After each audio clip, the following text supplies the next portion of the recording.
Hello everyone, welcome back to Buried Files.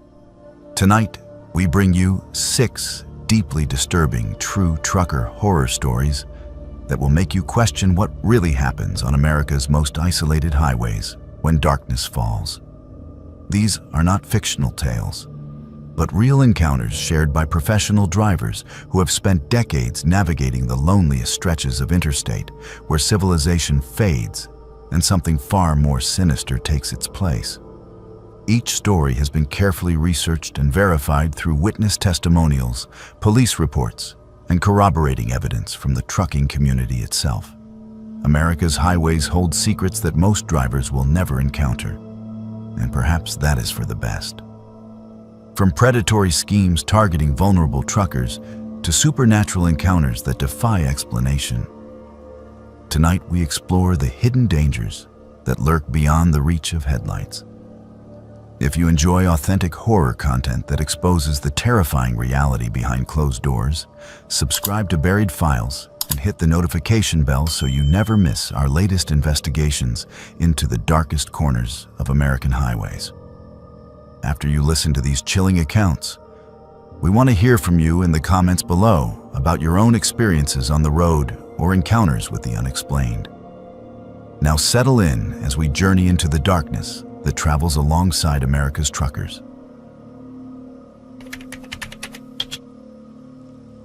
I have been hauling freight across the mountain states for 18 years, and I thought I had seen every kind of scam, every type of roadside desperation, and every variation of human greed that the interstate could throw at me. I was wrong.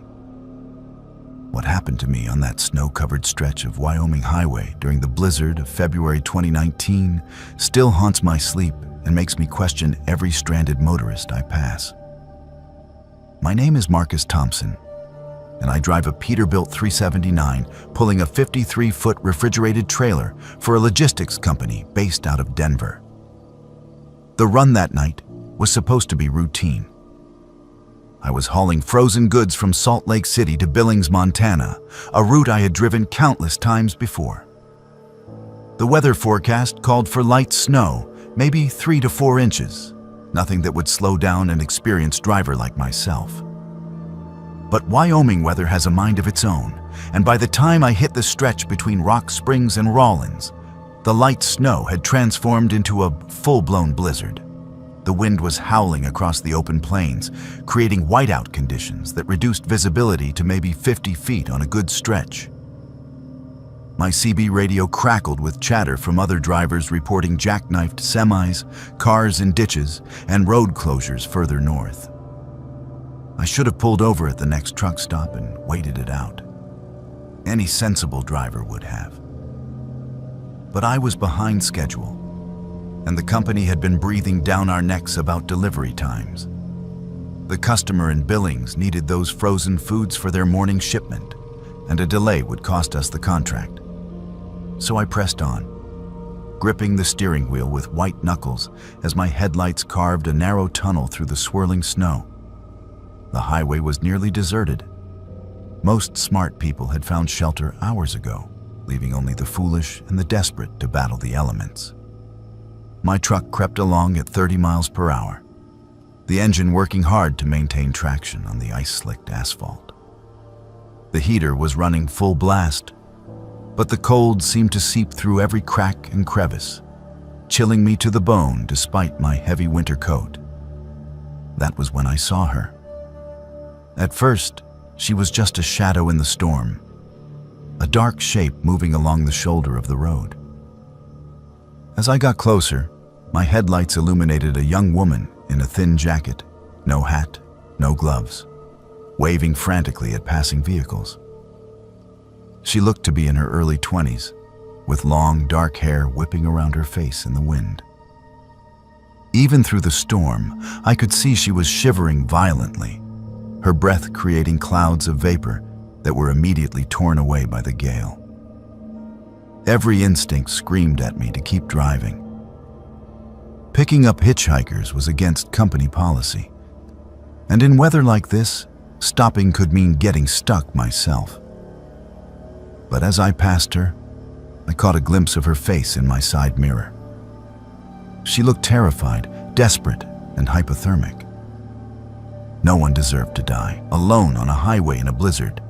Company policy be damned.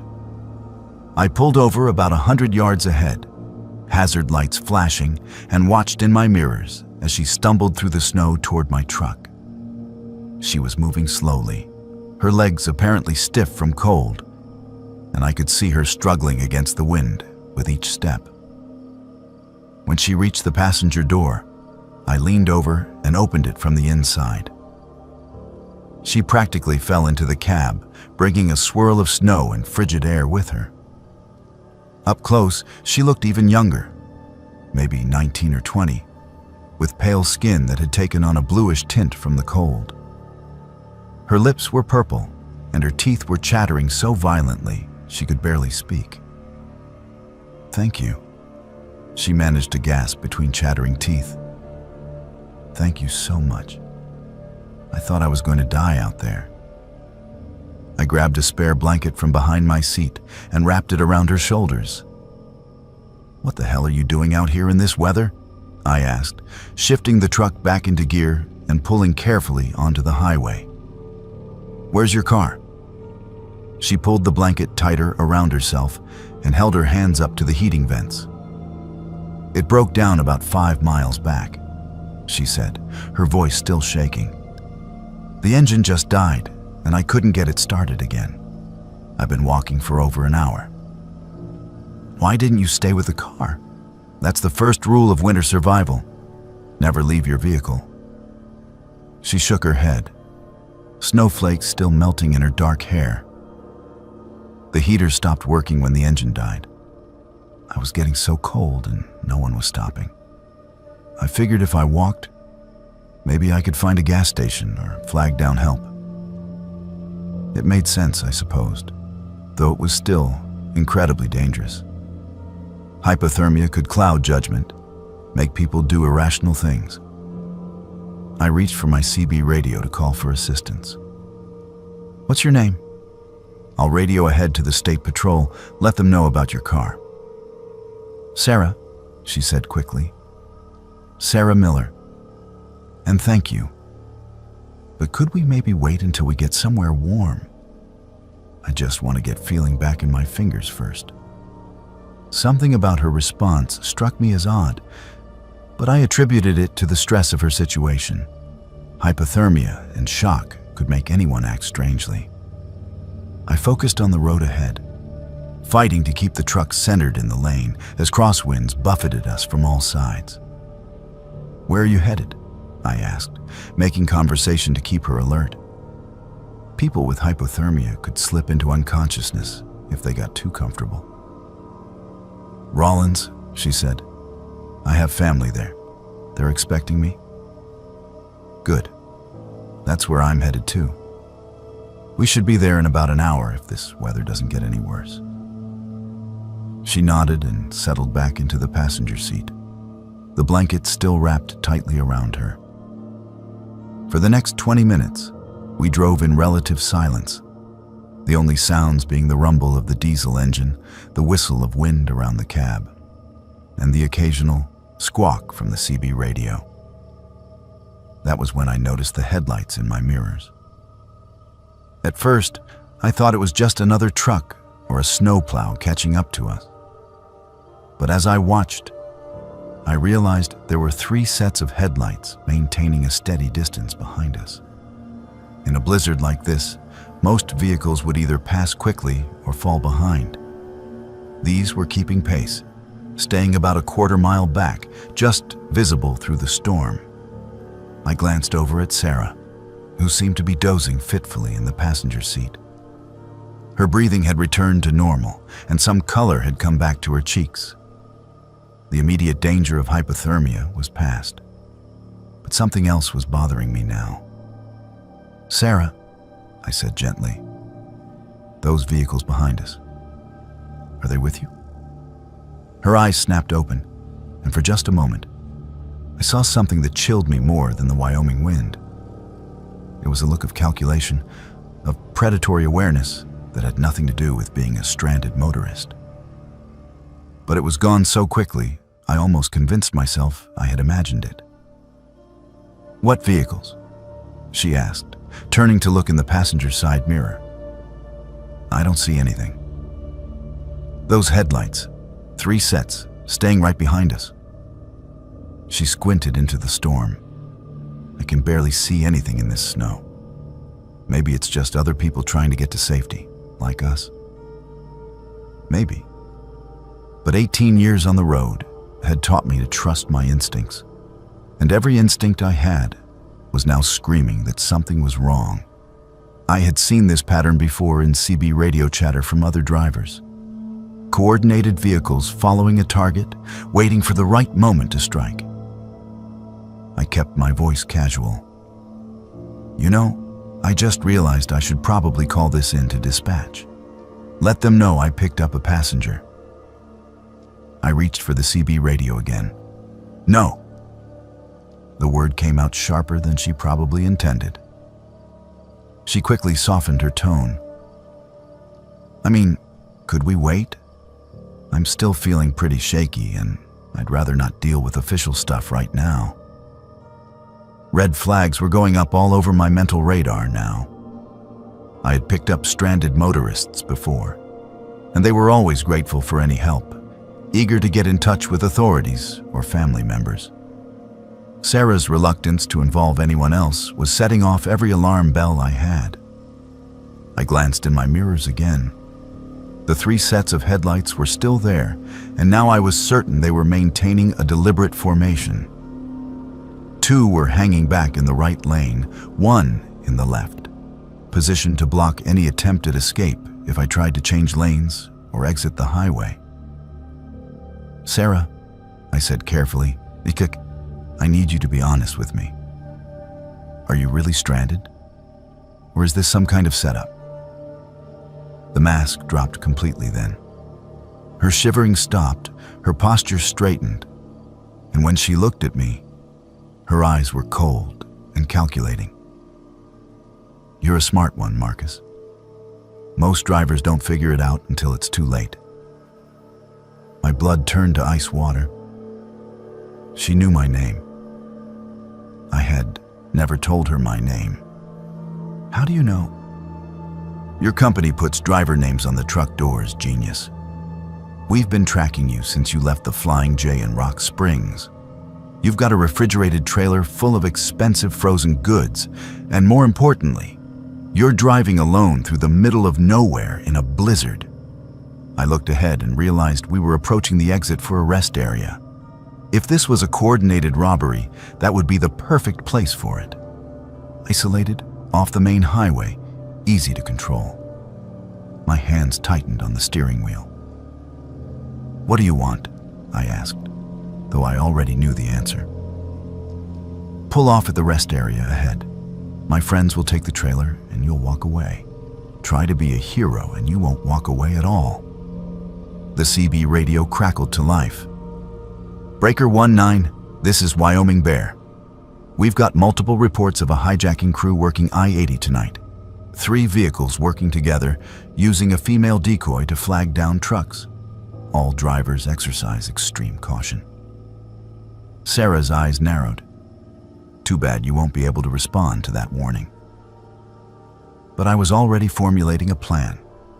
The rest area was still 2 miles ahead, and I had one advantage she didn't know about.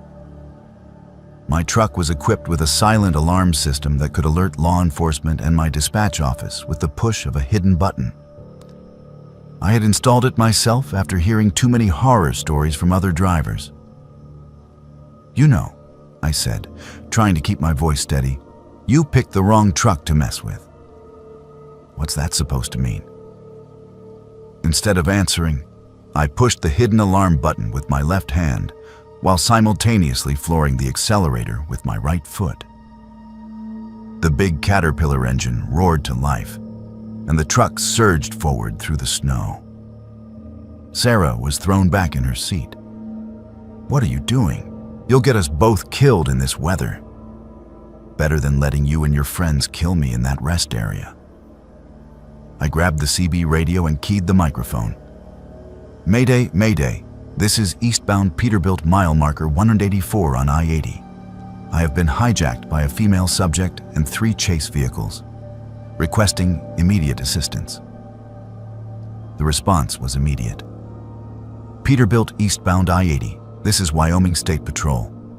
We have units en route to your location. Can you maintain your current speed and direction? Affirmative. I'm going to try to make it to the truck stop in Rawlins. Sarah pulled a small pistol from inside her jacket. Pull over now, or I'll put a bullet in you. I looked in my mirrors. The 3 chase vehicles had accelerated as well, and were now closing the gap rapidly. They had been caught off guard by my sudden burst of speed, but they were recovering quickly. Go ahead and shoot, I said, surprised by the steadiness in my own voice. At this speed, in this weather, you'll kill us both when the truck crashes. Your friends back there won't get anything but a pile of scrap metal. She hesitated, and in that moment of uncertainty, I saw something that gave me hope. Flashing red and blue lights were approaching from ahead, barely visible through the storm, but getting brighter by the second. The Wyoming State Patrol had responded faster than I had dared hope. Sarah saw the lights too. Her face went pale, and she looked between me and the approaching police cars with growing panic. This isn't over, she snarled. Yeah, it is. The next few minutes were a blur of flashing lights, radio chatter, and controlled chaos. The state patrol vehicles had set up a roadblock just past the rest area exit, and my 3 pursuers had no choice but to stop or crash. Sarah made one last desperate attempt to escape, opening the passenger door while the truck was still moving. But the combination of speed and snow made it impossible. By the time everything was sorted out, I learned that Sarah and her crew had been responsible for at least 6 truck hijackings over the past 3 months.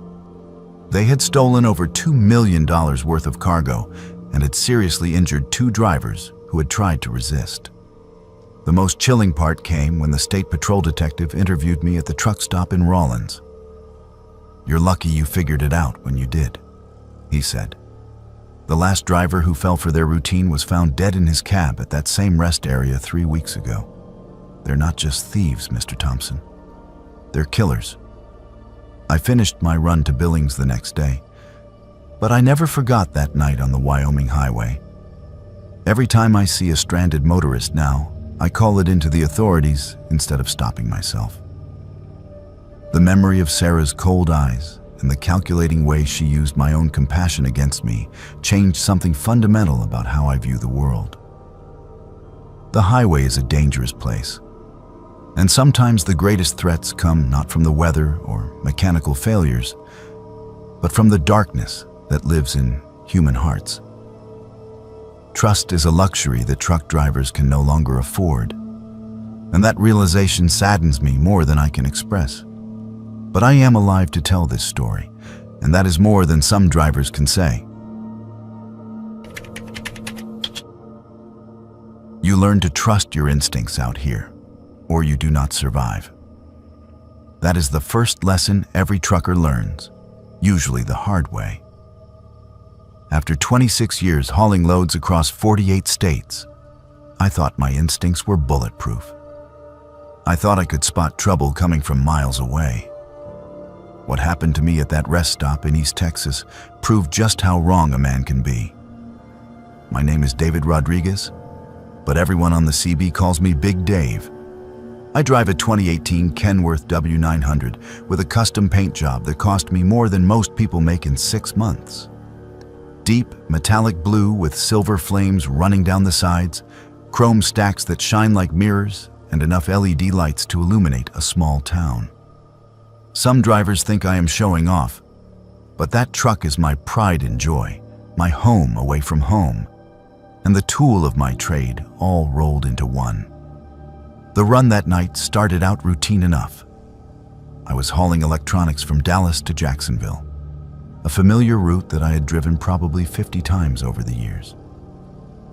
The load was valuable, worth close to $500,000 in computer components and smartphones, which meant I had to be extra careful about where I stopped and who I talked to.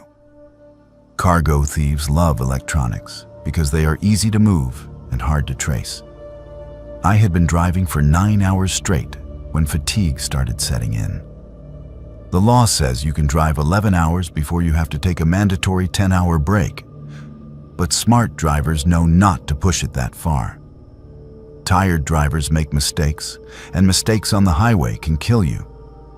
So when I saw the sign for the Pine Ridge Rest Area, I decided it was time to call it a night.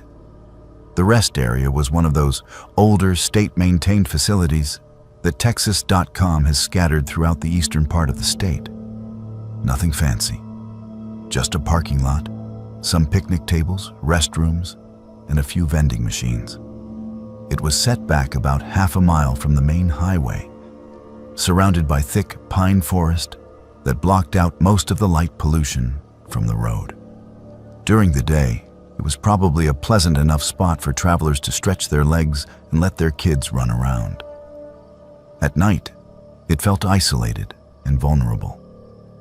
I pulled into the truck parking section and chose a spot near the back, away from the main building but with a clear view of both entrances to the rest area.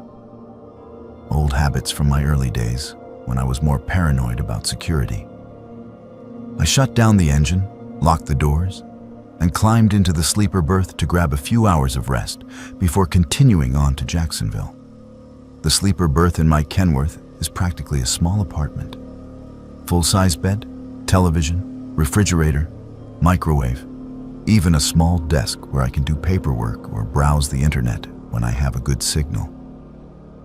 I had just settled in with a sandwich and was scrolling through messages on my phone when I heard it for the first time. A child screaming. It was faint at first, barely audible, over the hum of my auxiliary power unit. But it was definitely there. A high-pitched wail of terror and pain that seemed to be coming from somewhere in the woods beyond the rest area. I sat up immediately, every parental instinct I had firing at once. I have 3 kids of my own, and that sound triggered something primal in me. I opened the sleeper berth curtain and looked out the side window toward the tree line. The rest area was dimly lit by a few security lights mounted on poles around the parking lot. But beyond that, the pine forest was a wall of impenetrable darkness. The screaming continued for maybe 30 seconds, then stopped abruptly. Silence. I waited, listening intently, but heard nothing except the distant hum of highway traffic and the occasional rustle of wind through the pine branches. Maybe it had been an animal, I told myself. Foxes could make sounds that were eerily similar to human screams, especially when they were fighting or mating. But the rational part of my brain knew the difference between animal sounds and human ones. And what I had heard was definitely human. I grabbed my flashlight and cell phone and climbed down from the cab. The night air was thick with humidity and the smell of pine sap.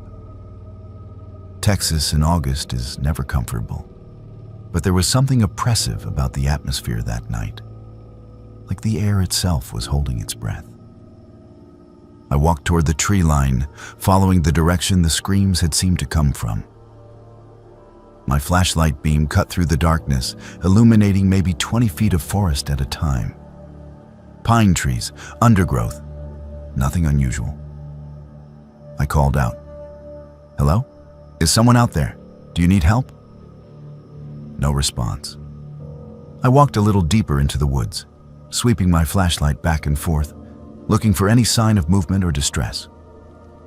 The forest floor was covered with a thick carpet of pine needles that muffled my footsteps, and every shadow seemed to hide potential threats. After about 10 minutes of searching, I was ready to give up and head back to my truck when I heard it again. The screaming. This time it was louder, more urgent, and it seemed to be coming from deeper in the woods. But there was something wrong with it. Something that made the hair on the back of my neck stand up. The scream was too consistent, too uniform. Real screams of terror vary in pitch and intensity as people run out of breath or their voices crack from strain. This sounded almost recorded. I stopped walking and listened more carefully. The scream continued for exactly 30 seconds, then cut off with an electronic click that was barely audible. Then, after a pause of maybe 10 seconds, it started again. Same pitch, same duration, same abrupt ending. It was recorded. Someone was playing a recording of a child screaming in the middle of the woods at a remote rest area at 2 o'clock in the morning. Every alarm bell in my head started going off at once. This was a trap. Someone was using that, recording to lure Good Samaritans into the woods, probably to rob them or worse. I had heard stories from other drivers about rest area predators, but I had never encountered one myself. I turned around and started walking quickly back toward the parking lot, my flashlight sweeping left and right to make sure no one was following me. The screaming continued behind me, that same 30-second loop playing over and over again. Whoever was running this operation was either very confident or very stupid to keep the recording going even after their intended victim had clearly figured out what was happening. I made it back to the parking lot and was heading for my truck when I noticed something that made my blood run cold. There was a man standing next to my Kenworth, looking up at the sleeper berth windows. He was tall and thin, wearing dark clothing that made him hard to see in the dim light. When he heard my footsteps, he turned toward me. "Hey there, driver," he called out in a friendly voice that did not match the predatory way he was moving. "You hear that screaming? Sounds like some kid is in trouble out there in the woods." I kept walking toward my truck, but I was already reaching for the can of bear spray I kept clipped to my belt. "Yeah, I heard it. Already called the cops. They should be here any minute." It was a lie, but I hoped it would make him back off. Instead, he smiled, and even in the dim light, I could see that it was not a pleasant expression.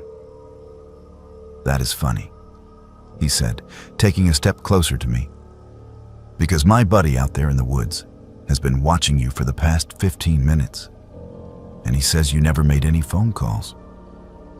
That was when I saw the second man emerging from the shadows near the restroom building. He was shorter than the first one, but broader, built like a linebacker. He had something in his hand that caught the light as he moved. A knife, maybe, or a metal pipe. I was trapped between them, about 30 feet from my truck. The keys were in my pocket, but even if I could get to the cab and get the engine started, they would be on me before I could get moving.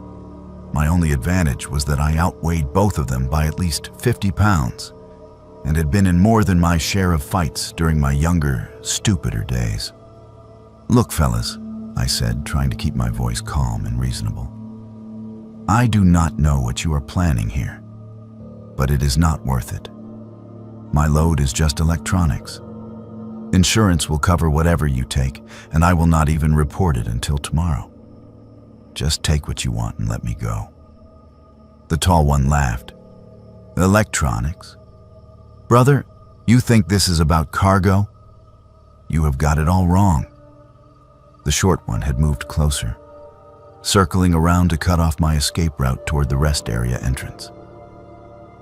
"We are not cargo thieves, driver. We are collectors." "Collectors? We collect drivers," the tall one explained, still smiling that horrible smile. "Some we keep for a while, some we sell, some we just play with until we get bored. But they all end up the same way, eventually." The screaming in the woods had stopped, but now I could hear something else. Voices. Multiple voices coming from the direction of the trees, calling out in what sounded like distress. But just like the screaming, something about those voices was wrong. They were too clear, too distinct, like they were being amplified somehow. Speakers, I said, understanding flooding through me. You have speakers set up in the woods, playing recordings to lure people out there. Smart man, the tall one said. Too bad smart will not help you now. That was when I made my move. Instead of going for my truck like they expected, I sprinted toward the restroom building. It was not much of a shelter, but the walls were concrete block, and there might be a back exit. More importantly, it would force them to come at me from a predictable direction instead of surrounding me in the open parking lot. I almost made it. The short one was faster than he looked, and he tackled me about 10 feet from the building entrance. We went down hard on the asphalt, and I felt the skin scrape off my palms and elbows. But adrenaline is a hell of a drug, and I barely felt the pain. I rolled over and caught him with an uppercut that snapped his head back and sent him sprawling. The tall one was on me before I could get to my feet, swinging what looked like a tire iron at my head. I got my arm up just in time to block the blow, but the impact sent lightning bolts of pain up to my shoulder. He raised the tire iron for another swing, and I knew that this one would probably finish me. That was when the real screaming started. Not from speakers hidden in the woods, but from the tall man himself. He dropped the tire iron and clutched at his face, blood streaming between his fingers. Behind him, I could see a third figure, someone I had not noticed before. It was another trucker, a woman with graying hair and forearms like tree trunks. She was holding what looked like a modified cattle prod, sparks still dancing between the electrodes. Texas Ranger, she announced in a voice that carried the authority of someone used to being obeyed. Y'all gentlemen are under arrest. The next hour was a blur of police cars, ambulances, and crime scene technicians.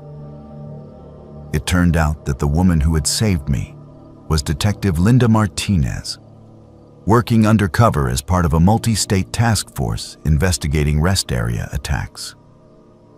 She had been tracking this particular crew for over 6 months, following a trail of missing truckers and unsolved murders across 4 states. The speakers in the woods were exactly what I had suspected. High-powered amplifiers connected to digital players loaded with recordings of people in distress. The 2 men had been using them to lure victims into isolated areas where they could be more easily controlled. What they did to their victims after that was something Detective Martinez would not discuss in detail. But her expression told me everything I needed to know. "You are lucky you figured out it was a recording," she told me as the paramedics checked out my injuries. Most people do not. They hear a child in distress, and every decent instinct they have drives them straight into the trap. How many drivers have they killed? Her face went grim. We have confirmed 7 victims so far, but we suspect the number is much higher. These guys have been operating for at least 3 years, maybe longer. 7 drivers, 7 people who had just been trying to help someone they thought was in trouble, and it had cost them their lives. The thought made me sick to my stomach. I gave my statement to the investigators and finally got back on the road around dawn. The electronics made it to Jacksonville on schedule, and the company was so grateful that they gave me a bonus and 3 days of paid time off. But I could not stop thinking about what had happened at that rest area. The worst part was not the physical danger or even the knowledge of how close I had come to becoming victim number 8. It was the realization of how these predators operated, how they turned our best instincts against us. They knew that most truckers are decent people who will try to help someone in trouble, and they weaponized that decency. Now, whenever I stop at a rest area, I listen carefully to the night sounds around me. If I hear screaming or calls for help, I do not go investigate. I call 911 and let the professionals handle it. It goes against every instinct I have as a father and a human being. But Detective Martinez was right. Sometimes the sounds of people in distress are exactly that. And sometimes they are the bait in a trap designed by monsters. The highway is full of predators who know exactly how to exploit our humanity, and the price of compassion can be higher than anyone should have to pay. I learned that lesson at a rest stop in East Texas, and it is one I will never forget.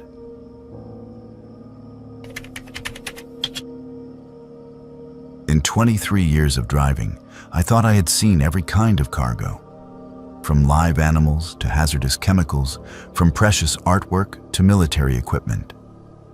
I had hauled everything from wedding dresses to coffins, and nothing had ever bothered me enough to lose sleep over it. I was wrong about that.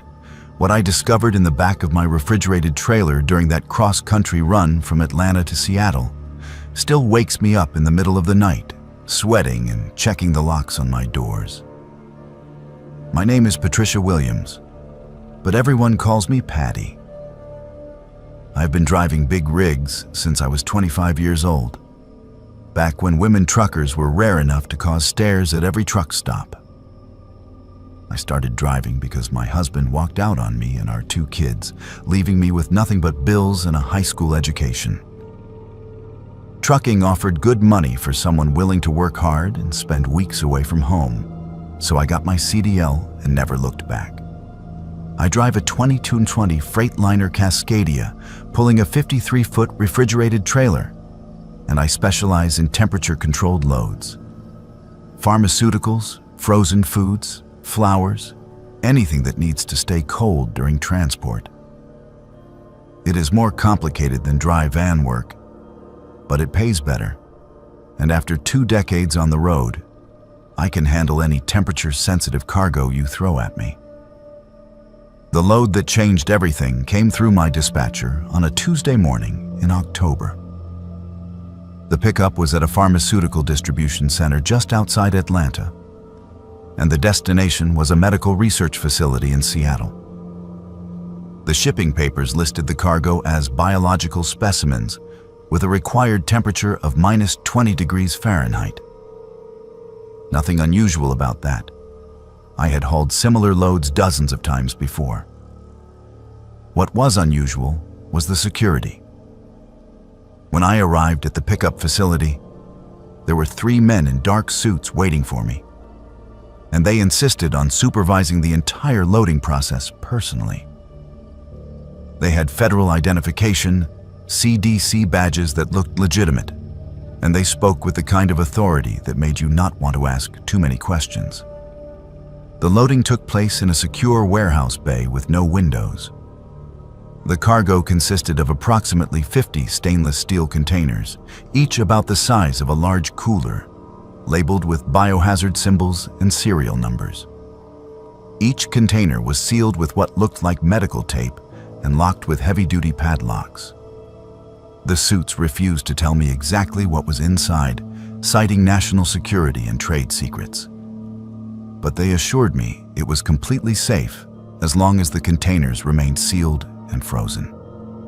"Whatever you do," one of them told me as I signed the paperwork, "do not open these containers under any circumstances.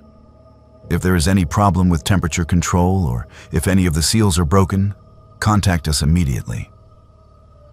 He handed me a business card with nothing but a phone number on it. "This is a matter of national importance, Miss Williams. Lives depend on these specimens reaching their destination intact." I had heard similar speeches before from clients shipping everything from experimental drugs to genetically modified seeds.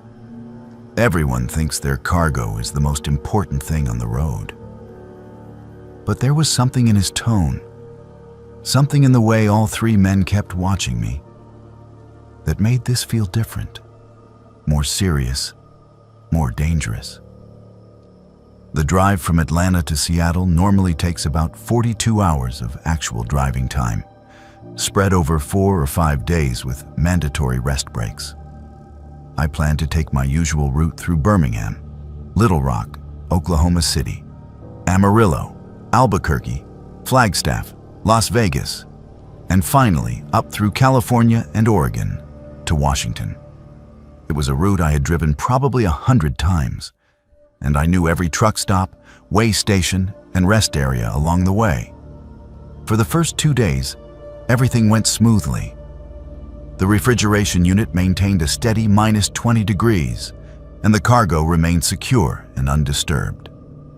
I made my scheduled stops, grabbed meals and showers, and logged my hours according to federal regulations. The only unusual thing was that twice I noticed the same black sedan following me at a distance, but I attributed that to coincidence or paranoia. It was on the third day, somewhere between Flagstaff and Las Vegas, that the refrigeration unit started acting up. I first noticed the problem when I stopped for fuel at a truck stop outside Kingman, Arizona. The temperature gauge on my dashboard was reading -15 instead of -20, and there was a yellow warning light indicating a possible compressor issue. 5 degrees might not sound like much, but when you are hauling temperature-critical cargo, even small variations can mean the difference between a successful delivery and a total loss. I called the emergency number the suits had given me, but it went straight to voicemail. I left a detailed message explaining the situation and continued driving, hoping the system would stabilize. But over the next 100 miles, the temperature continued to rise. -10, -5, 0 degrees.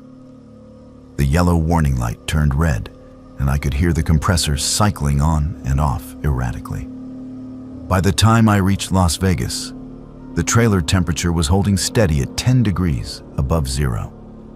Still well below freezing, but nowhere near the -20 the cargo required. I found a truck stop with a repair bay and had a mechanic take a look at the system. "Looks like your compressor is shot," he told me after an hour of diagnostics. "I can get you a replacement, but it will take at least 12 hours to get the part and install it. Maybe longer if we run into complications." 12 hours.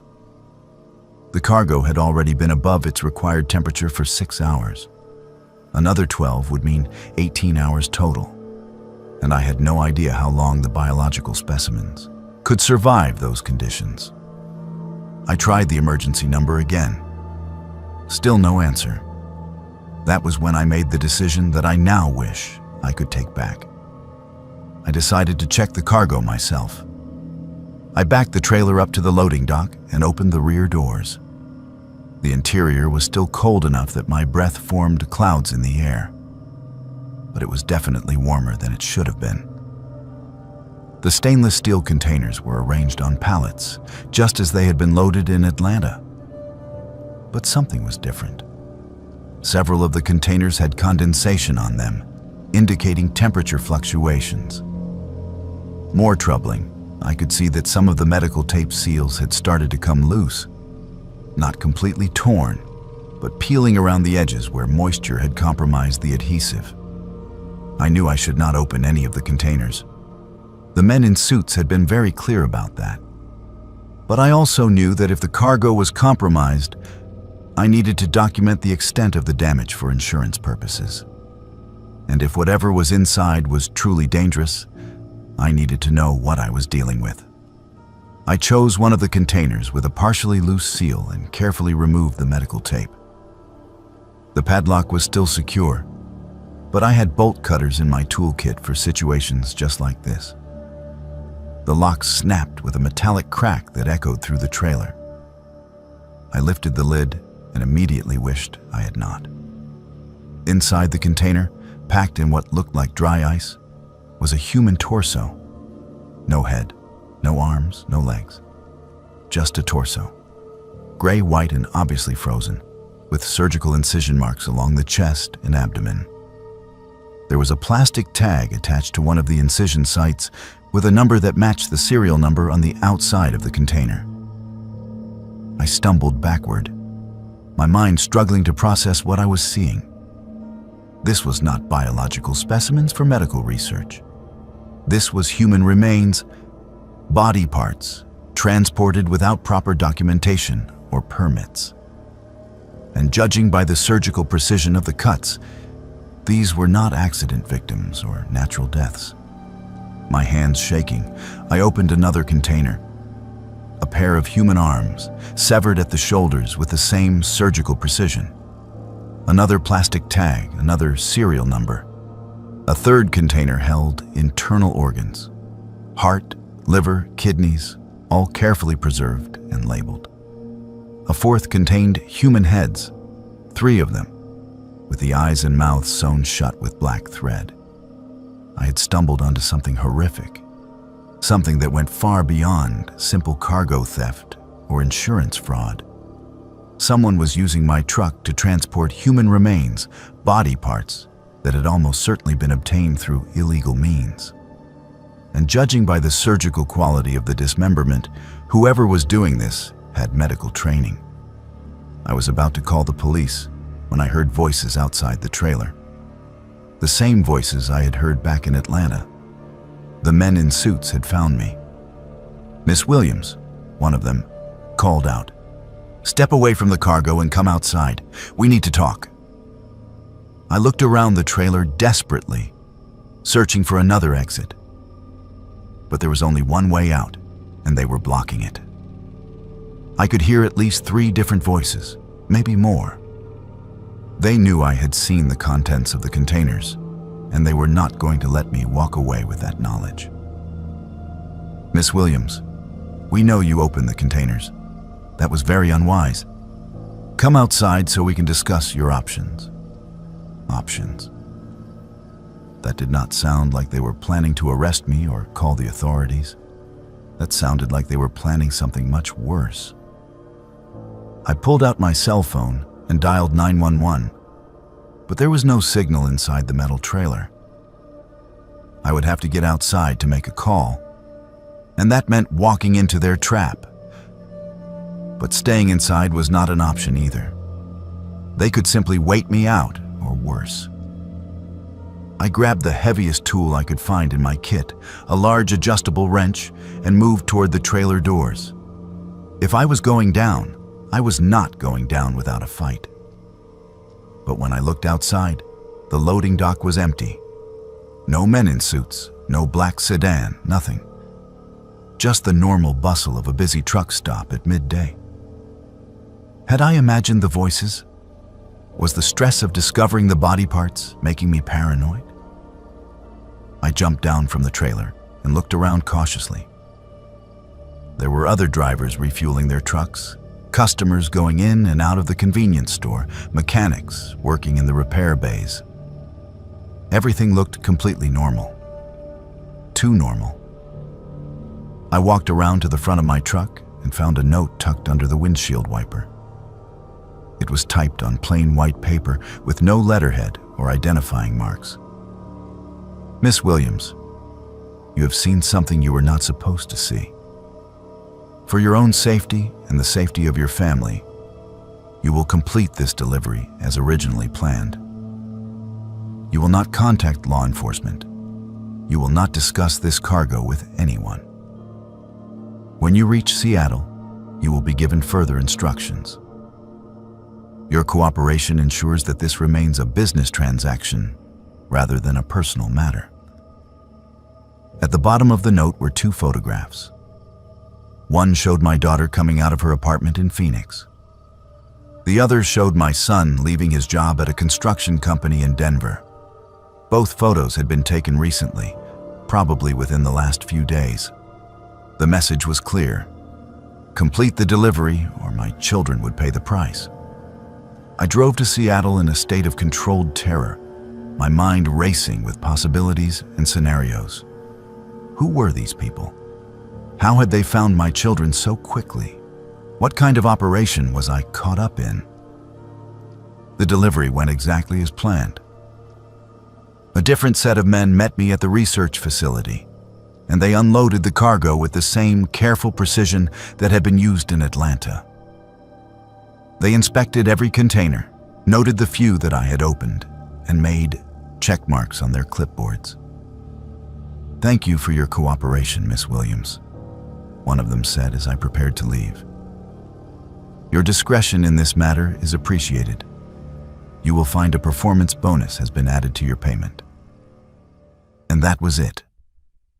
I drove home to my base in Oklahoma, collected my pay, and tried to pretend that the whole thing had been a nightmare. But I knew it was not over. People who transport human remains without permits, people who threaten families to ensure silence, do not just disappear after one successful transaction. 6 months later, I received another call from the same dispatcher. Same pickup location, same destination, same cargo description. When I declined the load, citing equipment problems, my truck started having mysterious mechanical failures. Brakes that would not hold, tires that developed slow leaks, electrical systems that malfunctioned at dangerous moments. I got the message. I took the next load, and the one after that, and the one after that. Each time, I transported more human remains across the country, each time wondering who these people had been and how they had died. I am still driving those loads today. I do not have a choice. The alternative is too terrible to contemplate. But I want people to know that there are things moving on America's highways that should not exist. Cargo that represents the darkest side of human nature. Sometimes, the most dangerous thing in your trailer is not what the shipping papers say it is. The CB radio went dead quiet at 2:47 a.m., and that is when I knew something was terribly wrong.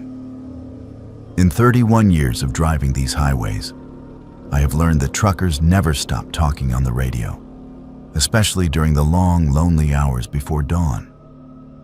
We tell jokes, share road conditions, warn each other about speed traps and way stations. The CB chatter is our lifeline, our connection to humanity when we are alone in the dark with nothing but miles of empty asphalt stretching ahead of us. But that night, as I was driving eastbound on Interstate 94 through the desolate stretch of Montana between Billings and Miles City, the radio fell completely silent. Not just quiet, but dead silent. Like every trucker within a 100-mile radius had suddenly vanished or stopped breathing.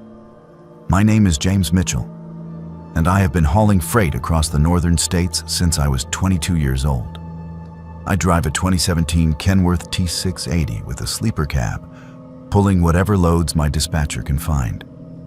Grain from North Dakota, lumber from Minnesota, manufactured goods from Chicago back to the West Coast. It is not glamorous work, but it pays the bills and gives me the freedom to be my own boss on the road. That particular run started in Fargo, North Dakota, where I had picked up a load of agricultural equipment bound for a farming cooperative in Spokane, Washington. Heavy machinery, combines and tractors, nothing unusual or particularly valuable. The kind of load that insurance companies do not worry about and cargo thieves usually ignore. The weather was typical for late October in Montana. Clear skies, no precipitation, but cold enough that I could see my breath when I stepped out of the cab. The forecast called for possible fog later in the night as the temperature dropped, but nothing that would slow down an experienced driver. I had been on the road for about 6 hours when I stopped for fuel and a meal at a truck stop outside Billings.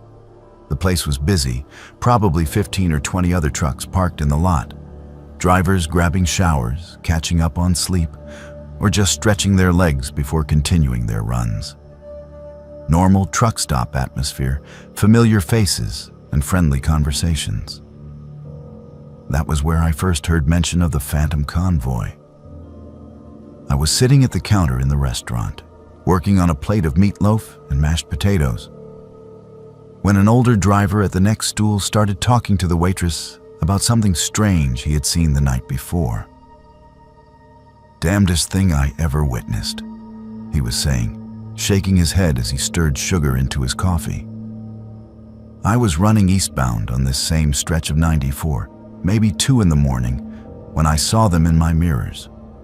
3 trucks running together, no lights except their running lights, keeping perfect formation about a quarter mile behind me. The waitress, a woman in her 50s, who had probably heard every trucker story ever told, raised an eyebrow. No headlights. How? Were they seeing the road? That is the thing, the driver continued. It was clear as day, full moon, but still. You do not run dark like that unless you're up to something illegal. So I got on the CB, tried to raise them, see what their story was. Nothing. Dead silence, like they were not even there. Maybe they had their radios turned off, the waitress suggested. The driver shook his head. No, that is not the weird part. The weird part is, when I slowed down to let them pass, they slowed down too. When I sped up, they matched my speed exactly, always staying that same distance behind me, like they were tethered to my truck somehow. He took a long sip of his coffee before continuing. Finally, I pulled off at a rest area, figured I would get a look at them when they passed. But they never did. I sat there for 20 minutes, watched the highway, and never saw those 3 trucks go by. It was like they just disappeared into thin air. I listened to this story with the kind of polite skepticism that experienced drivers develop over the years. Every truck stop has its share of tall tales and urban legends, stories that grow more elaborate with each telling. Phantom hitchhikers, mysterious lights in the sky, trucks that appear and disappear without explanation. Most of it is just loneliness and fatigue playing tricks on tired minds. But something about the way this old driver told his story, the genuine confusion and uneasiness in his voice, made me pay attention. He was not trying to entertain anyone or impress the waitress. He was genuinely troubled by what he had experienced. I finished my meal, topped off my fuel tank, and got back on the road around midnight. The highway was largely empty, which was normal for that time of night on that particular stretch. Most of the long-haul traffic ran during daylight hours when visibility was better and services were available. The few trucks I encountered were spaced far apart, brief glimpses of red taillights or white headlights in the distance. For the first hour, everything was normal.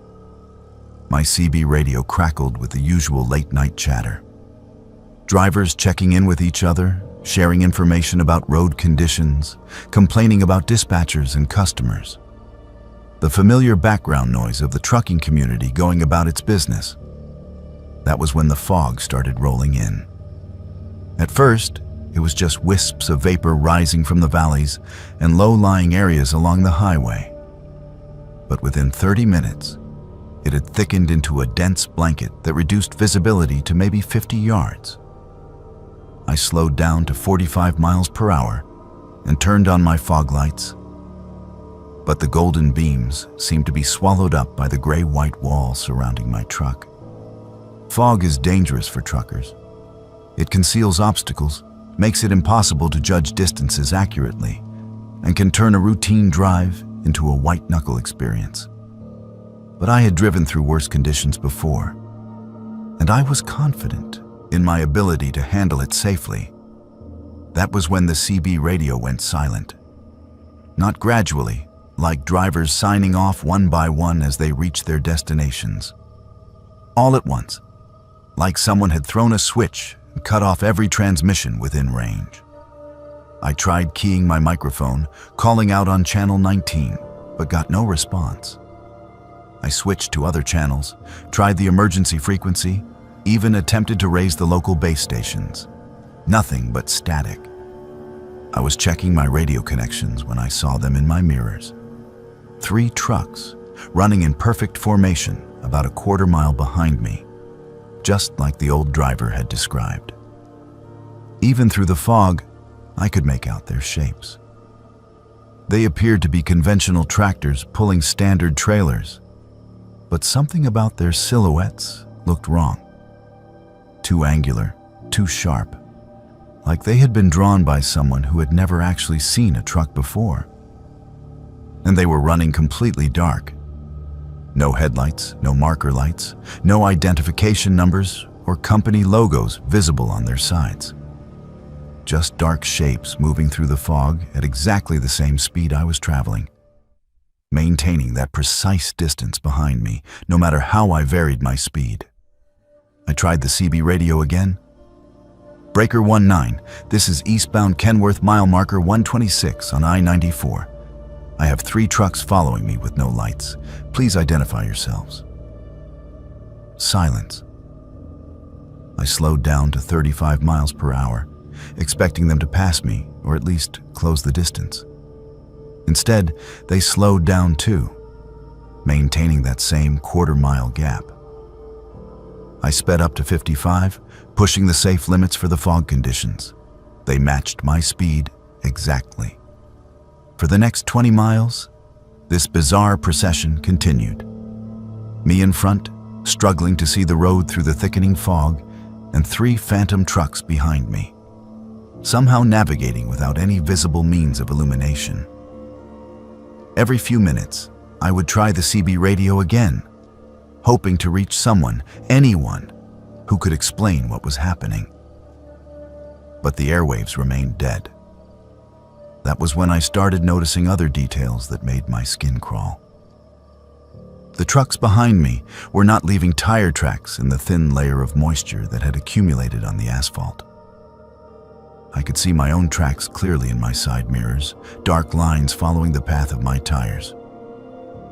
But behind them, the road surface looked undisturbed, as if the 3 trucks were floating just above the pavement. More unsettling, they cast no shadows.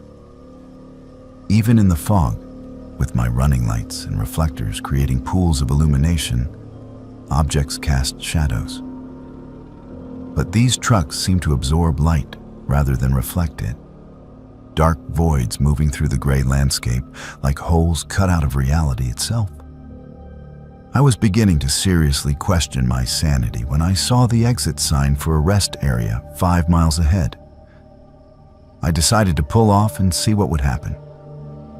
If these were real trucks with real drivers, they would have to either pass me or follow me into the rest area. If they were some kind of hallucination brought on by fatigue and stress, stopping for a break might clear my head. I took the exit slowly, watching my mirrors constantly.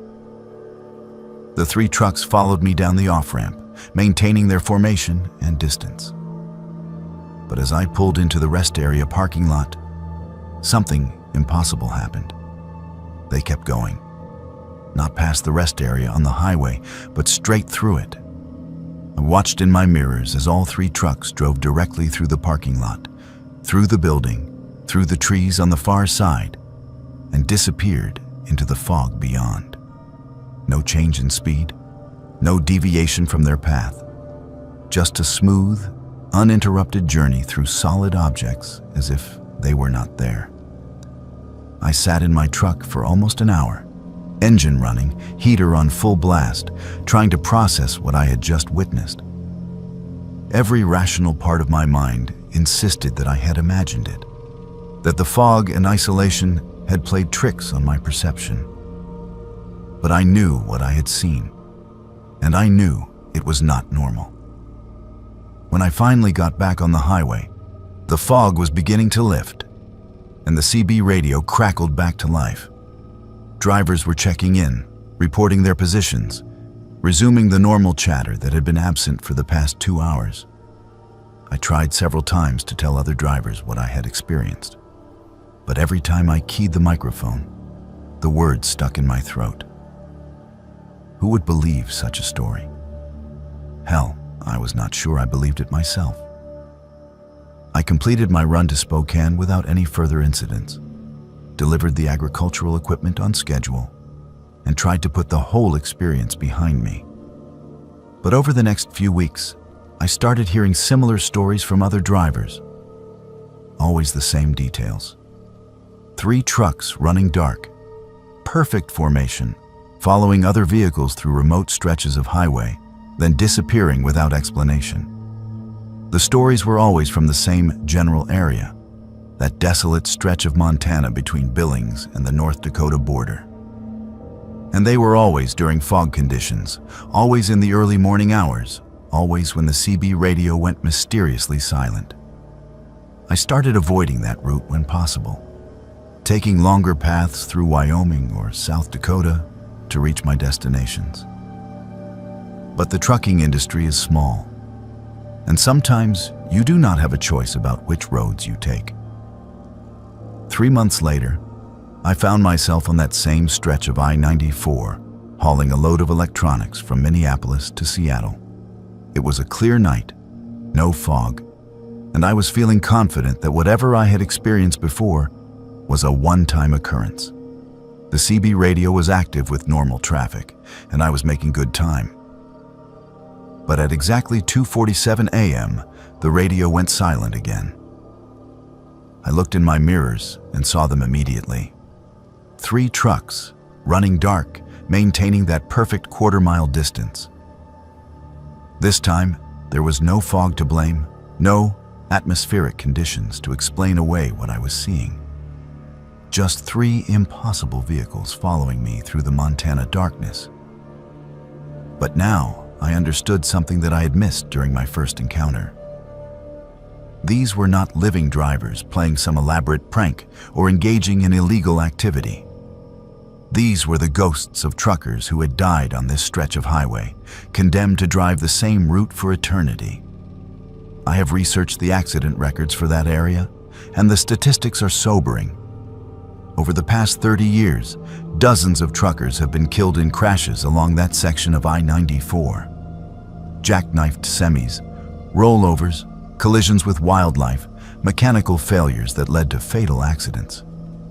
Many of the victims were driving in convoys, following each other too closely through dangerous conditions. Now they continue their journey.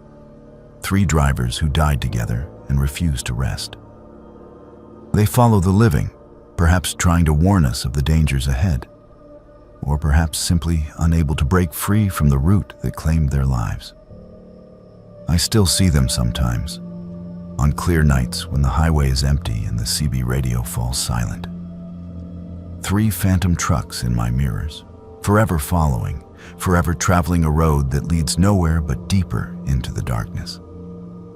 And every time I see them, I remember that the highway is more than just asphalt and steel.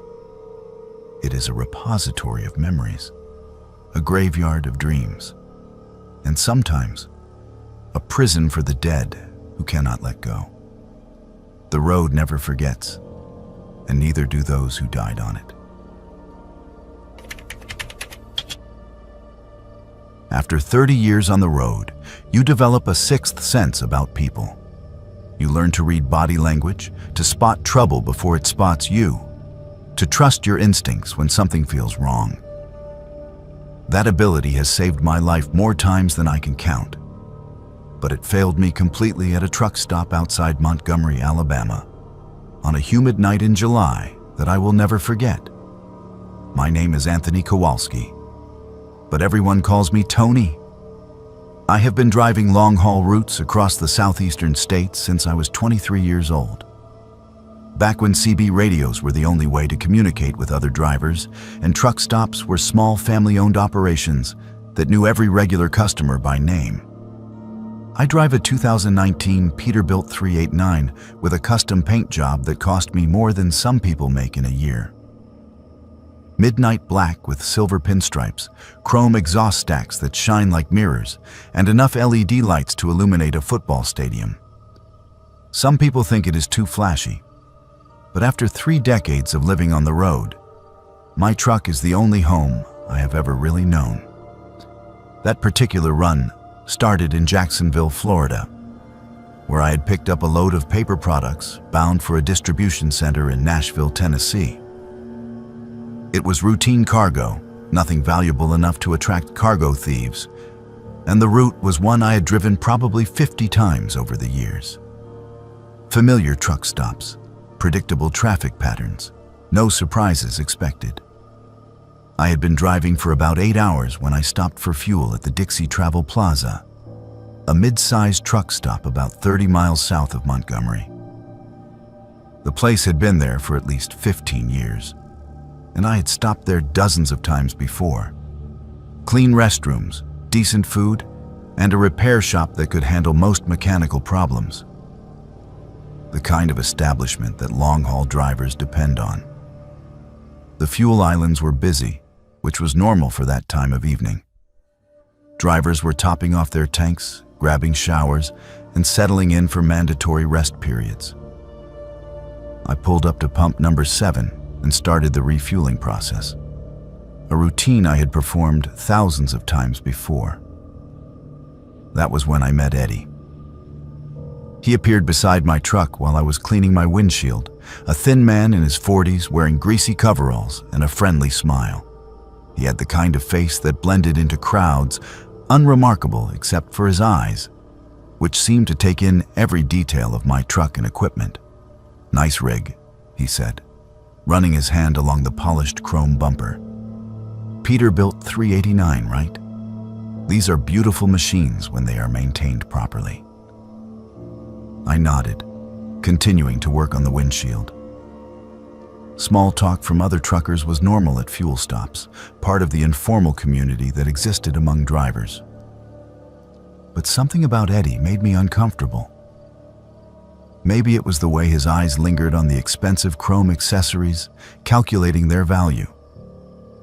Maybe it was how he stood just a little too close, invading my personal space in a way that experienced drivers usually avoided.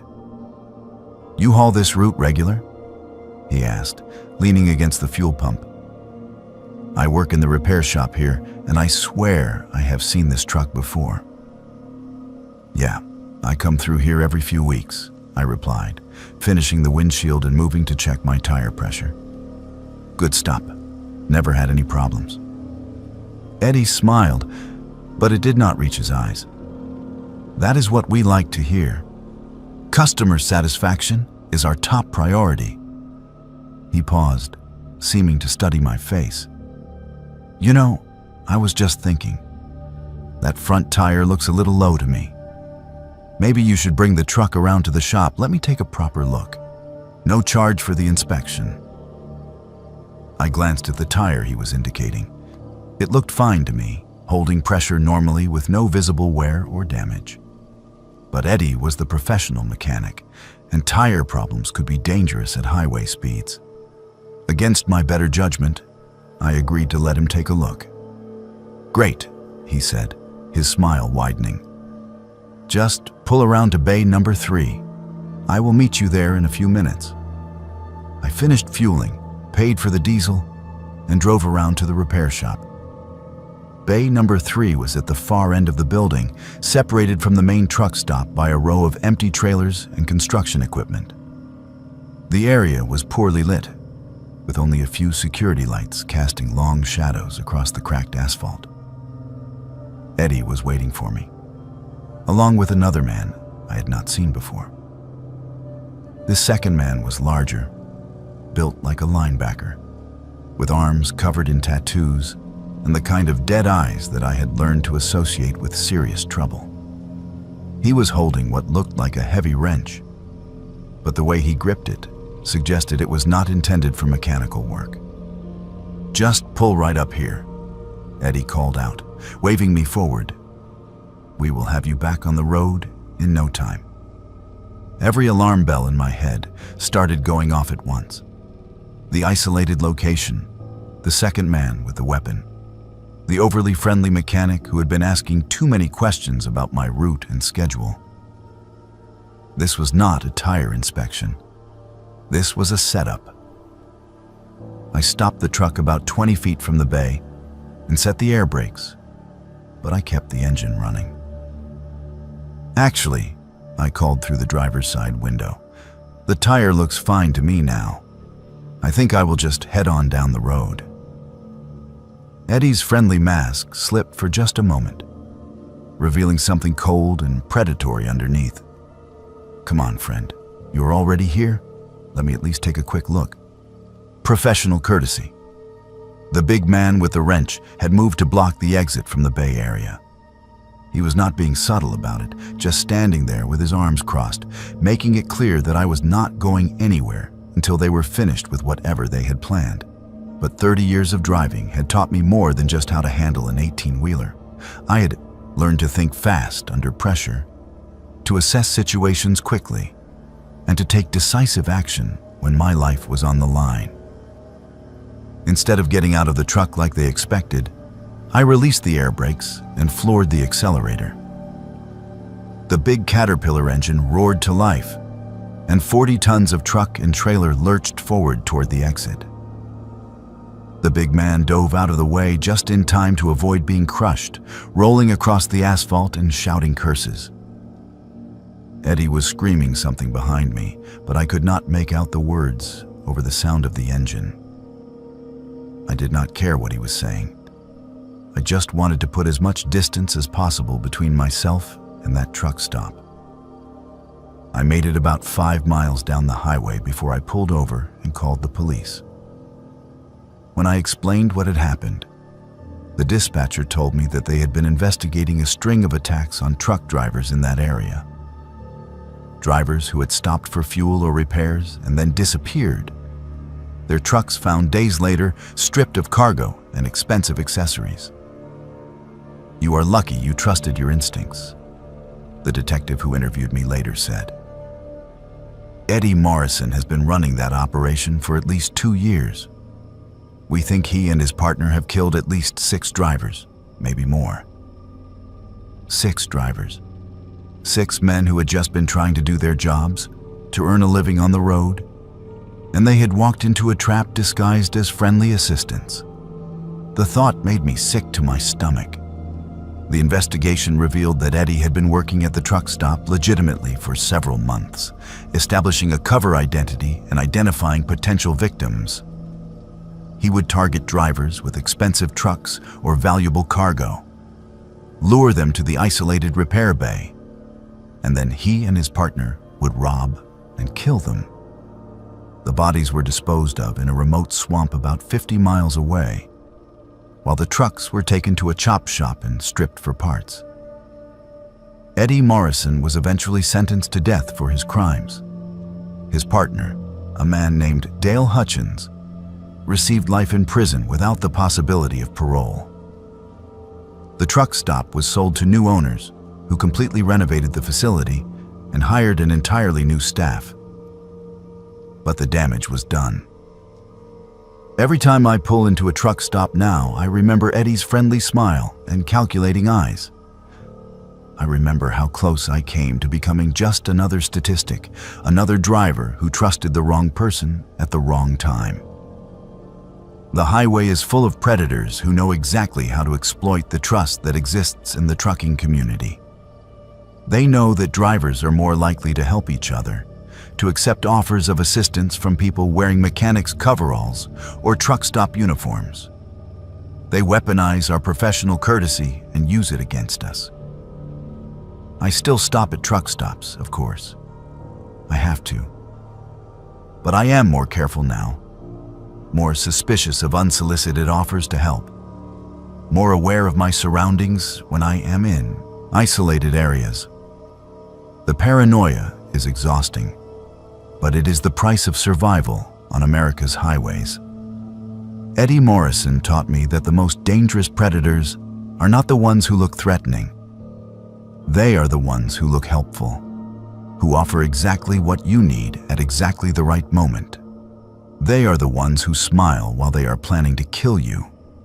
The road is a dangerous place, and sometimes the people who claim to want to help you are the ones you should fear the most. The dispatcher's voice was different that night. Too calm for a rush delivery, too smooth for someone calling in a favor at 3 in the morning. After 28 years of hauling loads across the western states, I should have recognized the warning signs. I should have asked more questions. But the money was too good, and I needed every dollar I could get to keep my rig running. My name is Samuel Washington, but everyone calls me Sam. I have been driving big rigs since I was 24 years old. working my way up from company driver to owner-operator to running my own small fleet. These days, I drive a 2021 Freightliner Cascadia with a custom sleeper berth that serves as my home more often than the apartment I rent in Oakland. The call came in at 2:47 a.m. on a Tuesday in September. I was parked at a truck stop outside Bakersfield, catching up on my mandatory rest hours between loads, when my phone rang with a number I did not recognize. "Mr. Washington, this is dispatch for Meridian Logistics. We have an urgent load that needs to move tonight. Are you available for immediate pickup?" Meridian Logistics was a company I had never heard of, but that was not unusual in the trucking industry. Freight brokers and logistics companies appeared and disappeared constantly, and most legitimate drivers worked with dozens of different companies over the course of a year. "What kind of load?" I asked, sitting up in my sleeper berth and reaching for my logbook. "And what's the rate?" "Specialized cargo, temperature controlled. Pickup in Riverside with delivery to a research facility outside Las Vegas. The rate is $8,000 for a same-day delivery." $8,000 for a 400-mile run was more than double the normal rate for that route. In trucking, when someone offers that kind of money for a routine haul, there is usually something wrong with the cargo, the customer, or the situation. But I had truck payments due and my insurance premium was coming up, so I agreed to take the load. "Great," the dispatcher said. "The pickup address is 1247 Industrial Boulevard in Riverside. Ask for Mr. Chen at the loading dock. He will have all the paperwork ready." The address led me to an unmarked warehouse in an industrial district that looked like it had seen better days. No company signs, no loading dock numbers, just a plain metal building surrounded by a chain-link fence topped with razor wire. The kind of place that processed cargo but did not want anyone to know what kind. Mr. Chen was waiting for me at the loading dock, along with two other men in matching gray coveralls. They moved with military precision, checking my identification, inspecting my trailer, and supervising the loading process with an attention to detail that seemed excessive for whatever I was hauling.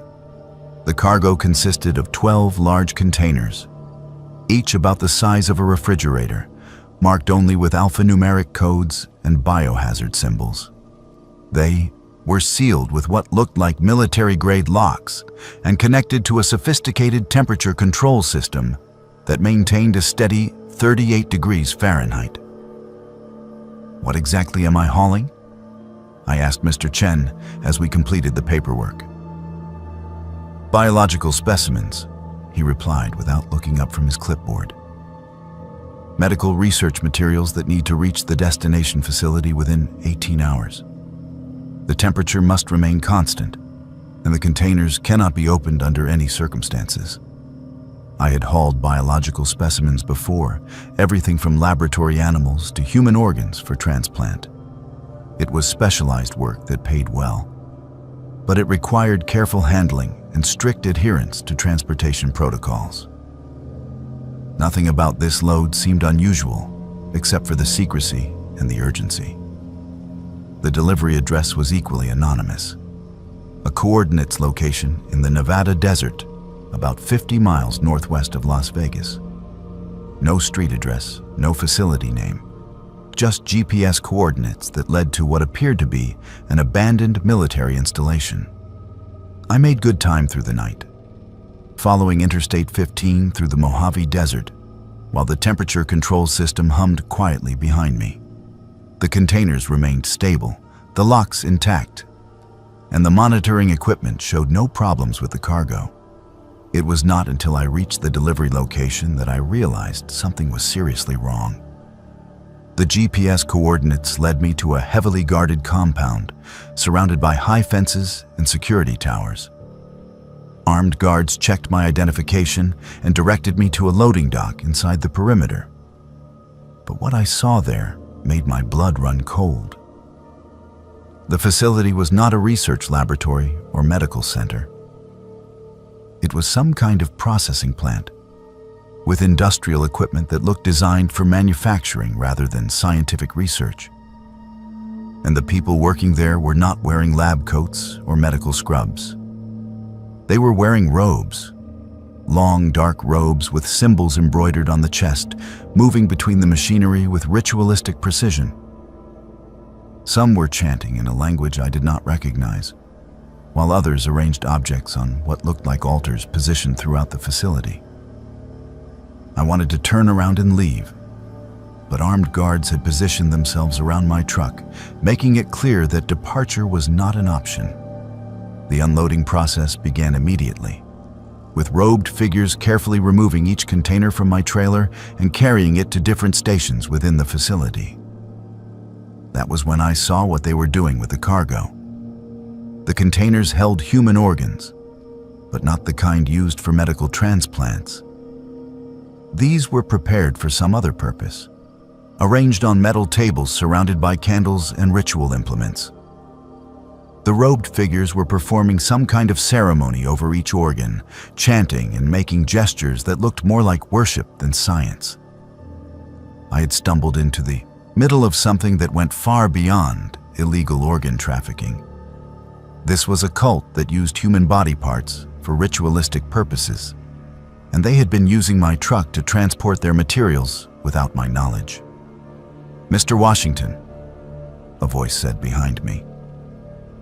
I turned to see a tall man in an elaborate robe approaching, flanked by 2 guards. "Thank you for your service to our organization. Your discretion in this matter is essential." "I want to leave," I said, trying to keep my voice steady. "I delivered your cargo. Now I want to go." The robed man smiled, but it was not a reassuring expression.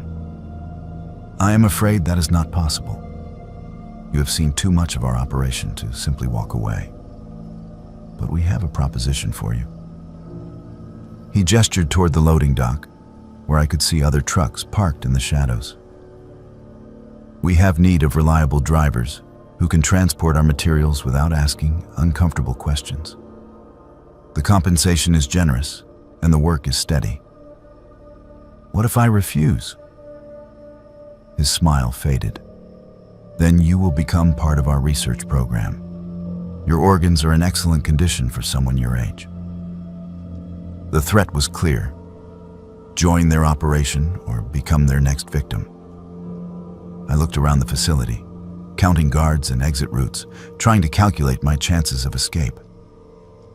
But there were too many armed men, too many obstacles between me and freedom. "What exactly would I be hauling?"